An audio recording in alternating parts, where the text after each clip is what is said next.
Bonjour, Monsieur Philippe Mvo. Philippe Mvo, vous venez de passer sur la télévision nationale congolaise pour faire un certain nombre de remarques par rapport à la couverture du meeting du 27 septembre de l'opposition congolaise. Pouvez-vous nous le redire ici? Meeting du 27 septembre.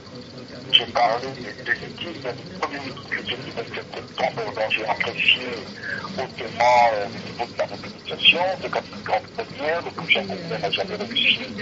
Une rencontre aussi convaincante que ça, parce que les meetings en même de la rencontre. Donc ça a été formidable. Et puis ensuite, j'ai parlé du meeting du 10 octobre, qui a été aussi un grand moment. Je ne voudrais pas me lancer dans des comparaisons, c'est inutile. C'est absolument pour ne pas tomber dans des appréciations purement subjectives qui prêtent de l'emploi des intentions. Mais j'ai simplement dit ici que le grand meeting de l'opposition du 27 septembre dernier et le grand meeting aussi, que j'ai qualifié de méga meeting de la majorité, sont des moments très importants que notre pays doit capitaliser. Et tout ça mérite à quoi? Tout ça mérite tout simplement à la bonne marche de la démocratie congolaise. Tout ça témoigne de la vitalité de la démocratie congolaise. Donc, pour qu'une démocratie puisse mieux apprécier, puisse mieux évoluer, puisse mieux aider notre population à pouvoir s'émanciper davantage politiquement, il faut absolument qu'il y ait un pouvoir, qu'il y ait un contre-pouvoir. Et je crois qu'une opposition dans mon pays, si elle est faible, elle ne peut pas permettre justement à ce pays-là de pouvoir faire autrement, d'aller de l'avant. Sinon, autrement, si l'opposition est faible, c'est une voie ouverte vers l'installation notre type de gouvernement, ce qui ne serait pas à mesure de satisfaire les populations. Je ne veux pas dire une dictature, mais en réalité, il faut que l'opposition soit forte. Mais il faut que ce soit une opposition suffisamment éclairée et éclairante. Oui, Monsieur Philippe Mvo, je rappelle que vous êtes le président du Conseil supérieur de la liberté de la communication. Ce discours est nouveau venant de vous, non? Non, ce discours n'est pas nouveau, vous connaissez, vous avez travaillé avec nous ici, j'ai certainement jusque-là été incompris. Oui, incompris, étant donné que vous êtes aussi celui qui a fermé bon nombre de journaux ou suspendu des journaux qualifiés de l'opposition. Oui, tout à fait, à raison. Vous êtes de ce métier, vous êtes de ce domaine. Moi, je ne suis pas de votre métier. Ouais. Je suis un enseignant. Et parce que enseignant, moi, j'ai ce fait pour le respect de tout ce qu'on appelle un métier. Un métier nourrit son nombre. Et votre métier a sa noblesse, comme tous les autres métiers. Et quand des gens qui ne sont pas du métier viennent mal faire ce métier, viennent le faire, moi, je ne peux pas être d'accord. Je n'ai travaillé jusque-là que pour faire que les gens puissent travailler dans le sens d'aller à l'excellence. Donc on est là pour faire une autre chose que ce que la profession du journaliste exige. J'ai dit, vous n'êtes pas prêt à exercer le métier. À ce moment-là, je frappe. Il y a des règles, il y a des normes qui sont universelles. Et donc, il n'y a pas un journalisme congolais. Non. Le journalisme reste un métier comme tel. Et les normes éthiques, les normes déontologiques et exigées sont applicables partout. Mais dans ce cas, les gens vous ont aussi reproché de ne jamais avoir sanctionné le journal Le Troubadour, qui fait exactement sur l'opposition ce dont vous qualifiez de peu professionnels font sur le pouvoir. Ceux-là n'ont jamais rien dit au-dessus de rien. Mais le Troubadour est déjà passé 2 fois en dossier d'opposition. Pourquoi l'opposition, ça ne veut pas dire qu'on doit automatiquement sanctionner. Généralement, les gens d'opposition, nous avons des gens de travail, nous avons des gens d'opposition. Et quand nous passons quotidienne, ce n'est pas forcément qu'à l'issue de ces séances-là, il faut nécessairement arriver à des sanctions. Non, nous arrivons à des sanctions lorsque il y a récidive. Lorsqu'il n'y a pas une tendance à la correction des méthodes de travail. À ce moment-là, nous sanctionnons comme pour c'est une correction que nous apportons, tout simplement.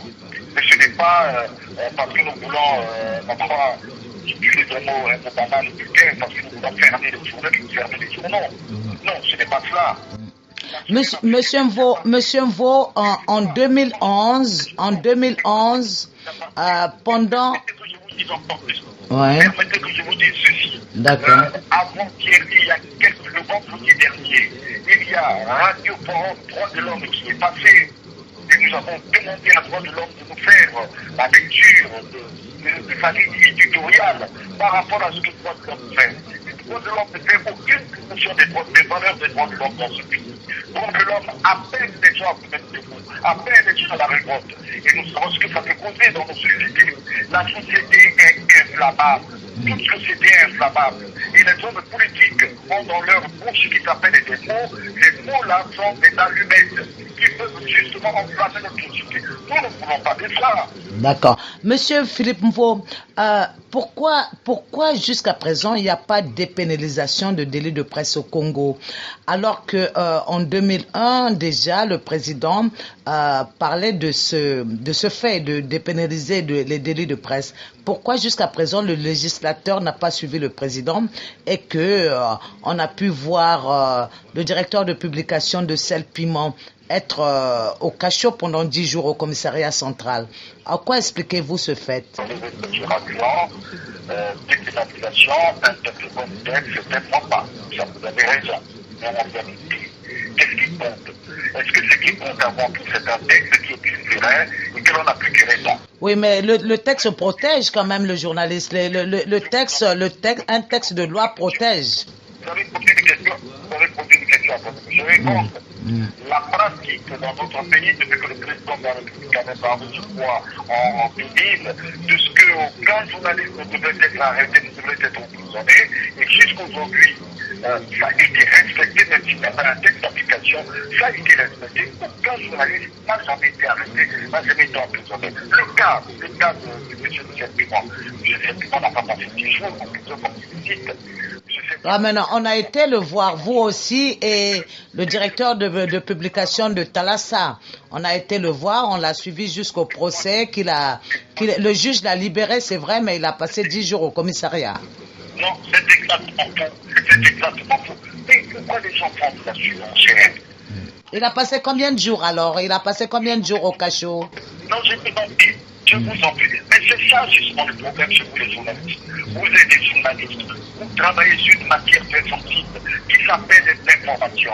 L'information vient de l'événement. Lorsque vous avez des faits, lorsque vous avez un fait, relatez le fait comme bah d'accord, dans ce cas, dites-nous combien de jours Raymond Malonga a passé au commissariat central? Faites un commentaire en toute objectif.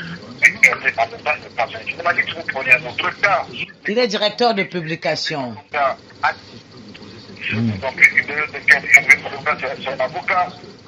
Raymond Malonga, je parle de Raymond Malonga de Sel Piment. Oui, Raymond Malonga, c'est moi qui suis pas moi-même en personne, qui suis parti tirer Raymond Malonga président des policiers au commissariat central. Raymond Malonga n'a pas passé plus de 2 jours là-bas.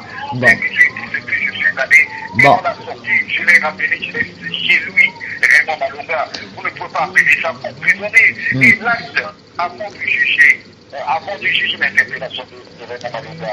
Mais quel est l'acte que Raymond Malonga a posé? C'est un acte grave antiprofessionnel, c'est un acte extrêmement grave.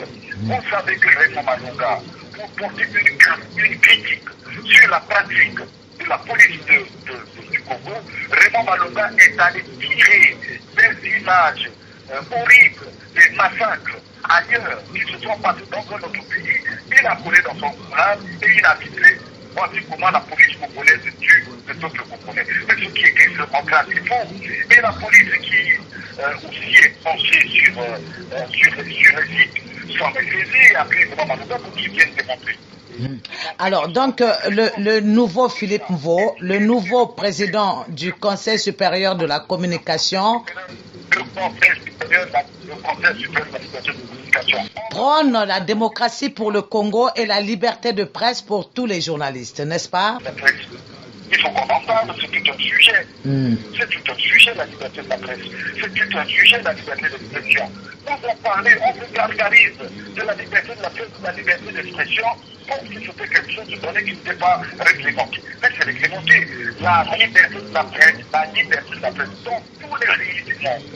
La liberté de la presse. Parce que la presse est une profession et toute profession obéit à une déontologie, toute profession obéit à un code de sa pratique. La liberté de la presse est donc limitée par des normes bien précises. Pourquoi vous ne dites pas? Dès lors que vous transgressez ces normes-là et que vous êtes faux, et la loi prévoit que lorsque telle norme est transgressée, vous êtes frappé de sanctions. Et puis je vous rappelle qu'au Congo, nous avons suivi des cas ordinaires. En 1992, les journalistes congolais, les professionnels de l'information et de la communication au Congo ont élaboré et adopté sans injonction des pouvoirs publics un document très important, un code professionnel très important qui s'appelle la charte des professionnels de l'information et de la communication. Et là, il y a des limites. Et donc, la liberté de la presse à ce moment-là est limitée. Pourquoi les journalistes eux-mêmes ne respectent pas leur propre code? S'il vous plaît. Alors, donc, le nouveau Philippe Mvo, je disais, est partisan de la démocratie, défenseur des libertés et souhaiterait que Télé Congo couvre davantage des activités des opposants et de l'opposition et du pouvoir. Il n'y a pas de Philippe Mvo est un acte, si vous ne le connaissez pas, je ne connais plus. Philippe Mvo est celui-là qui reste égal à lui-même, qui fait prendre la mesure de mission qu'il assume pour l'État, un point, un trait. Philippe Mvo a une morale propre à lui, Philippe Mvo a son éducation, et Philippe Mvo n'est pas du genre à plaiser avec la règle. Je dis bien la règle. Je ne parle pas des règles, je dis la règle. Donc c'est ce que Philippe Mvo. Donc il n'y a pas d'un ancien Philippe Mvo, il n'y a pas d'un nouveau Philippe Mvo. Philippe Mvo reste intact. Voilà. Merci, Monsieur Philippe Mvo. Je rappelle que vous êtes le président du Conseil supérieur des libertés de la communication au Congo.